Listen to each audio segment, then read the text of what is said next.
Assalamualaikum warahmatullahi wabarakatuh. Salam dan bahagia. Video kali ini koneksi antar materi pada modul 2.3 oleh saya sendiri Nur Fauzia SPD, Guru SDN Kertamukti 02 Cibitung, CGP Angkatan 7 Kabupaten Bekasi.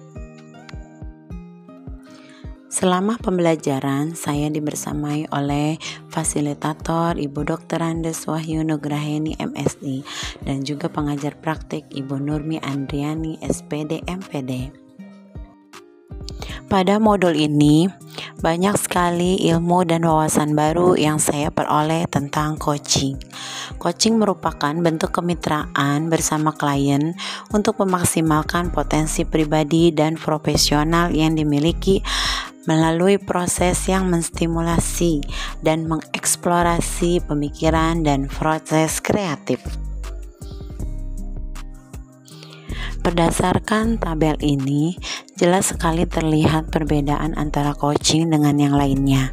Yang saya pahami, coaching adalah proses mengarahkan coachee untuk menemukan potensi yang ada pada dirinya agar menemukan solusi dari permasalahannya sendiri. Jadi, coach bukan memberikan solusi, tapi mengarahkan coachee. Dalam coaching, untuk menggali potensi yang ada pada diri coachee, sebaiknya menggunakan alur tirta, yaitu berkaitan dengan tujuan, identifikasi masalah, rencana aksi, dan tanggung jawab.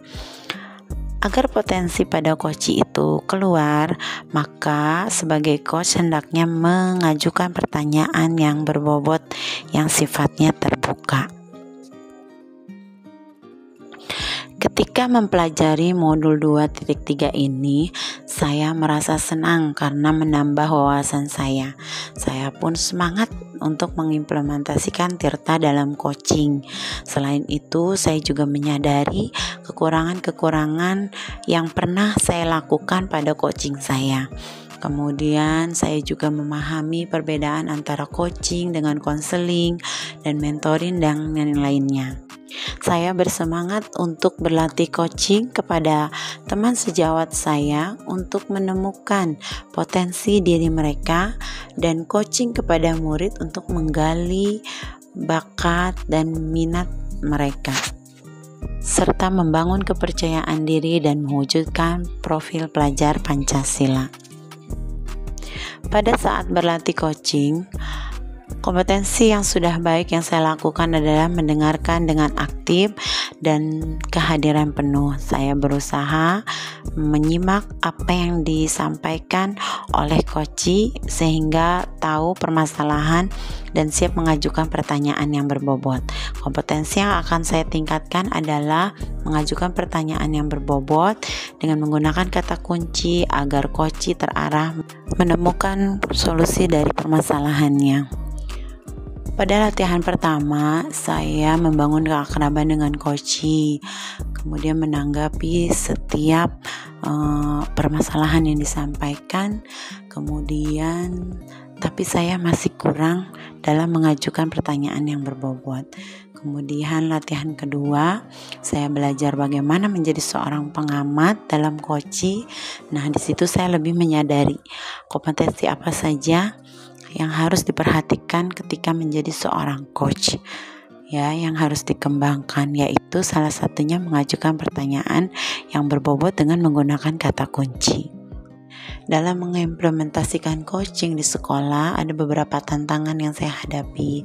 Salah satunya agak sulit menggali ide yang muncul dari siswa. Kemudian guru yang merasa malu dan enggan bercerita tentang permasalahannya, dan kadang coachee tidak menangkap pertanyaan coach secara tepat sehingga jawabannya juga kurang agak nyambung.